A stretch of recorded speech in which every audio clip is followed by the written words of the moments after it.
Stories with Sulaiman. Stories with Sulaiman. Stories with Sulaiman. Stories with Sulaiman. Stories with Sulaiman. Stories with Sulaiman. Stories with Sulaiman. Stories with Sulaiman. Hello, Bubs. Today's book, I didn't realize how long this book is until I sat here to read it, but that's okay. This is gonna be a long one, and I gotta edit this because I got a theme song now, so yeah, it'll be in the video like in the beginning. So let me know how that makes you feel. I'm totally excited, but it's late. I'm sorry that I'm even getting to this. Whatever. Okay, the book is Lion King, which is like my favorite freaking movie ever. Welcome to Pride Lands. Okay, do we have an author?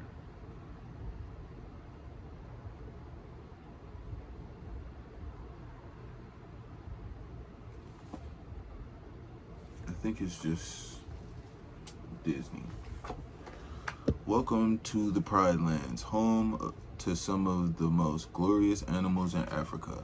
I am Rafiki, and I am here to tell you the story of one special lion who lives here. A lion who holds a dear place in my heart. You can read along with me in your book every time you hear this sound. Oh, this is one of those, like, because they got all of these, like, people right here. I'm like, what is this about? Okay, that makes sense. You can, like, read this with you can read this with me. I'm Rafiki. You will know it is time to turn the page. Let us begin now. So that doesn't matter. I just read that, but it doesn't really matter. Okay. Every morning, as the sun peeks over the horizon, a giant rock formation catches the first rays of light. This is Pride Rock, home to my good friend, King Mufasa, and his lovely wife, Queen Sarabi. On this particular morning, animals from all over the Pride Lands had journeyed to Pride Rock to honor the birth of their newborn cub, Simba.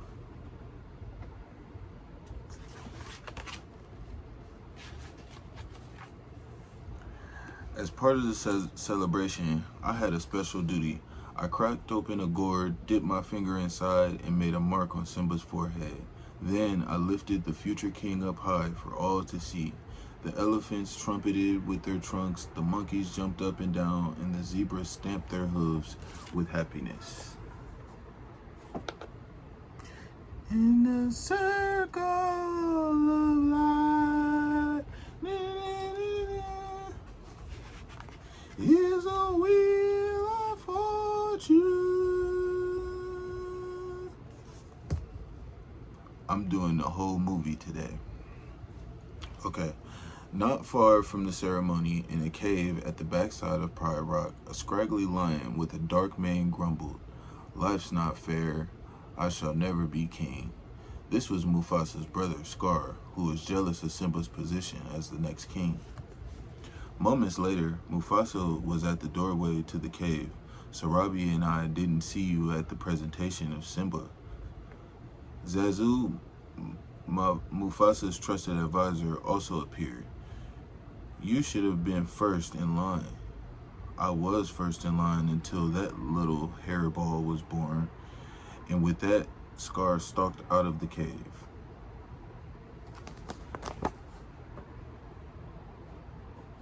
I'm sorry, I'm gonna be kind of bad with the voices. Before long, Simba grew into a healthy, playful young cub. Early one morning, he and Mufasa climbed to the top of Pride Rock. As they looked out at the rising sun, Mufasa pointed to the light beams that stretched across the Pride Lands. "Look, Simba, everything that the light touches is our kingdom." Simba scanned the horizon and noticed a dark spot in the distance. "What about that shadowy place?" "That's beyond our borders. You must never go there, Simba." "But I thought a king can do whatever he wants." "There's more to being a king than getting your way all the time. Everything you see exists together in a delicate balance. As king, you need to understand that balance and respect all the creatures, from the crawling ant to the leaping antelope. We are all connected in the great circle of life."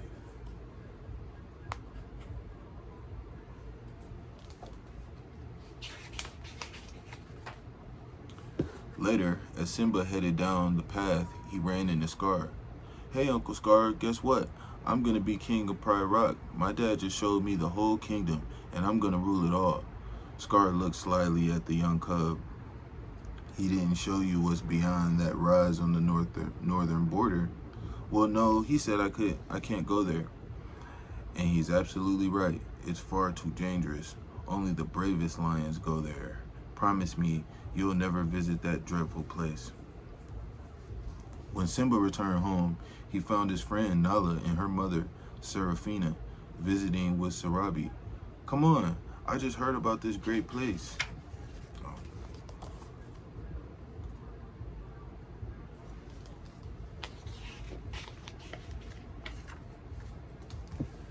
The mothers gave permission for the youngsters to go, as long as Zazu went with them. Simba and Nala raced across the Pride Lands in an effort to lose the watchful bird. They had led him through many herds of animals until they finally lost him. Once the cubs were free of Zazu, Simba pounced on Nala, and Nala flipped Simba onto his back. They tumbled down a hill and landed in a dark ravine littered with elephant skulls and bones. Simba looked around and gasped. "This is it. We made it." Uh-oh.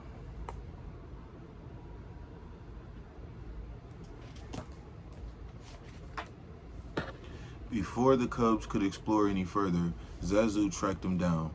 "We're way beyond the boundary of the Pride Lands, and right now we are all in very real danger."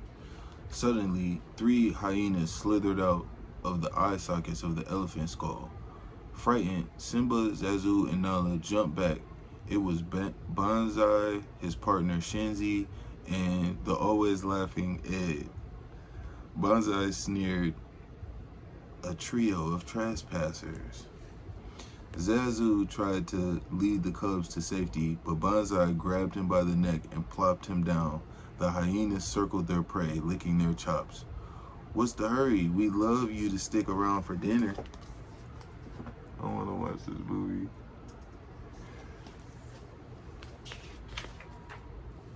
While the hyenas argued about who was going to eat whom, Simba, Nala, and Zazu quietly slipped away, but the hyenas weren't distracted for long. They gave chase, and Simba and Nala had to run as fast as they could. Finally,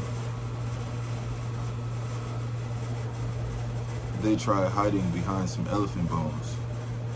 Just when it looked as if it were all over for the young cubs, Mufasa appeared and sent the hyenas flying with a swipe of his big paw. "If you ever come near my son again..." The hyenas slinked away, and Mufasa glared at Simba. "You deliberately disobeyed me. I'm very disappointed in you." "You deliberately disobeyed me." Mufasa sent Nala and Zazu home so he could talk privately to his son. Simba peered up at his father. "I was just trying to be brave like you." "Being brave doesn't mean you go looking for trouble." "Dad, we're pals, right? And we'll always be together, right?" Mufasa looked up at the stars. "Simba, let me tell you something my father told me. Look at the stars, the great kings of the past. Look down on us from those stars, so whenever you feel alone, just remember that those kings will always be there to guide you, and so will I." Meanwhile, the hyenas received another visitor. An angry Scar showed up at the lair. I practically gift wrapped those cubs for you, and you couldn't even dispose of them. Scar warned the hyenas to be prepared. Be prepared! Bonsai laughed. Yeah, be prepared. We'll be prepared. For what? Scar looked at him with danger in his eyes. For the death of the king. Oh.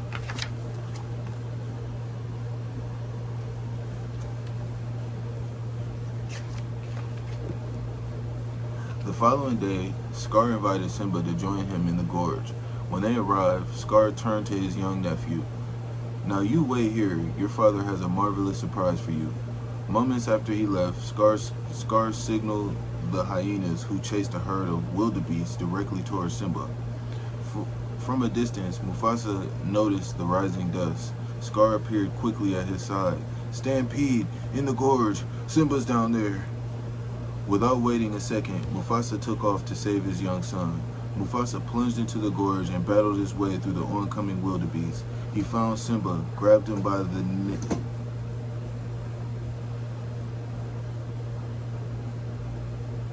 nape of his neck, and put him on a nearby ledge.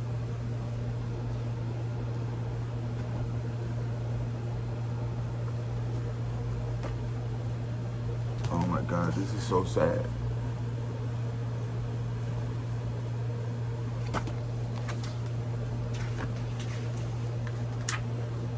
Suddenly, Mufasa was knocked back into the stampede.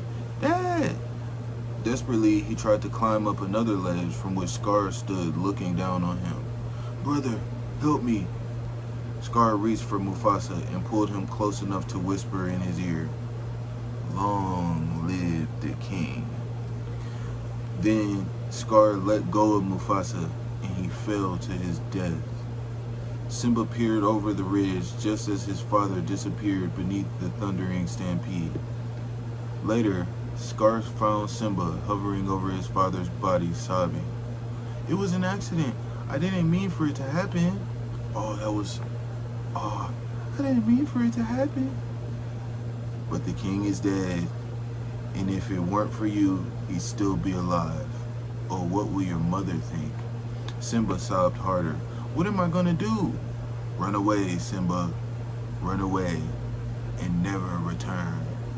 Simba did as he was told, unaware that his uncle's hyena friends had been ordered to finish him off. Scar returned to Pride Rock to take over the throne. Meanwhile, Simba plodded across the savannah without any food or water. It wasn't long before he fainted under the hot sun. As the vulture circled it overhead, a big-hearted warthog named Pumbaa stumbled upon the young lion. He turned to his trusty pal, a fast-talking meerkat named Timon. Here, he's so cute and all alone. Can we keep him? Pumbaa, are you nuts? Lions eat guys like us. But Pumbaa scooped Simba up anyway and carried him to safety. When Simba awoke, the first thought that sprang to his mind was his father's death. Timon taught him all about Hakuna Matata, which means no responsibilities, no worries. You got to put your past behind you. Means no worries for the rest of your day, for the rest of your days. It's what is it?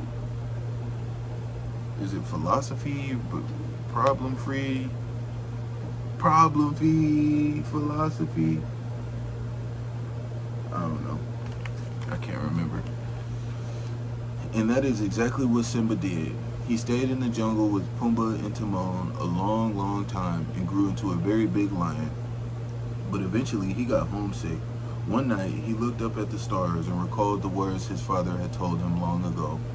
The great kings of the past look down on us from those stars. So whenever you feel alone, just remember that those kings will always be there to guide you, and so will I. The next day, Pumbaa was stalked and chased by a lioness. Simba came to his rescue, but after wrestling with the lioness, who easily flipped him onto his back, and he realized that she was his old friend. Nala, what are you doing here? Why didn't you come back to Pride Rock? You're the king. I'm not the king, Scar is. Simba, he let the hyenas take over the Pride Lands. What? There's no food, no water. If you don't do something soon, everyone will starve. You're our only hope. I can't go back. Simba yelled at the heavens. You said you always be there for me, but you're not. Because of me.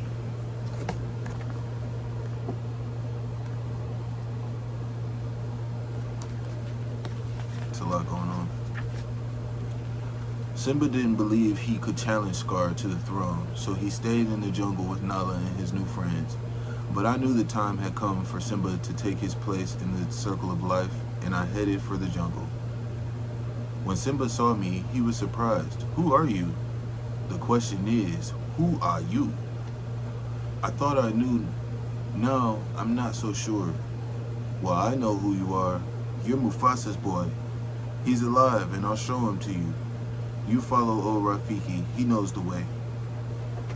I led Simba to a reflecting pool.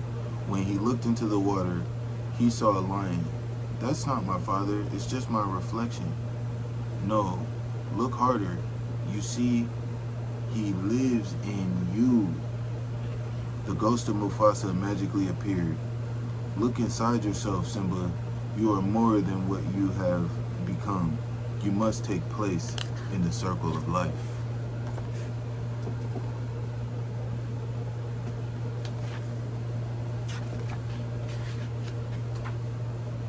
Encouraged by his father's words, Simba returned to Pride Rock. Nala, Pumbaa, and Timon followed. When Simba arrived, he found the land bare and dry. The hyenas were in control, and Scar was shouting at Simba's mother, Sarabi. Sarabi turned to Scar. We must leave Pride Rock. We're not going anywhere. I am the king. If you were half the king Mufasa was, I'm 10 times the king Mufasa was. Suddenly, a flash of lightning revealed the edge of Pride Rock, and there stood Simba. Scar jumped back. Simba, I'm a little surprised to see you alive.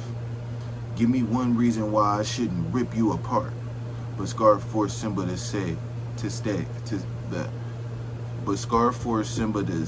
in front of all the lions that he had caused his father's death. Scar smirked. Oh, Simba, you're in trouble again.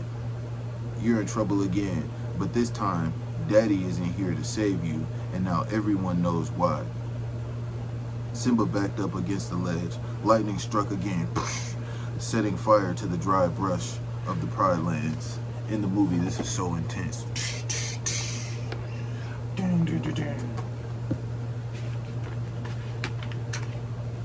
Simba, knowing the truth, leapt on Scar. Nala and the other lionesses joined the battle. Through the smoke and flames of the brush fire, Simba spotted Scar trying to escape, and he ran after the old lion. Scar pleaded with his nephew. Simba, I'll make it up to you, I promise. How can I prove myself to you? Run away. Run away, Scar, and never return. Scar started to slink off, but then he turned and lunged one last time at Simba. Simba moved quickly and flipped Scar over the ledge where a pack of hyenas were waiting hungrily. Limping badly, Simba climbed up to the very top of Pride Rock. He let out a magnificent roar as he looked out over his kingdom. He was like, and then Scar was like, and it was like slow motion, and the embers were like all over the place from the flames. Before long, Pride Rock flourished again. Nala remained by Simba's side, and soon they had their own newborn cub, with their own friends around, including Zazu, Pumbaa, and Timon. A new celebration of life took place. After making a mark on the forehead of the young cub, I held him up for all the kingdom to see.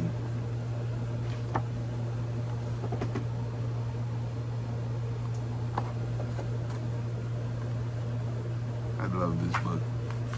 And I love you. Please be good, not bad.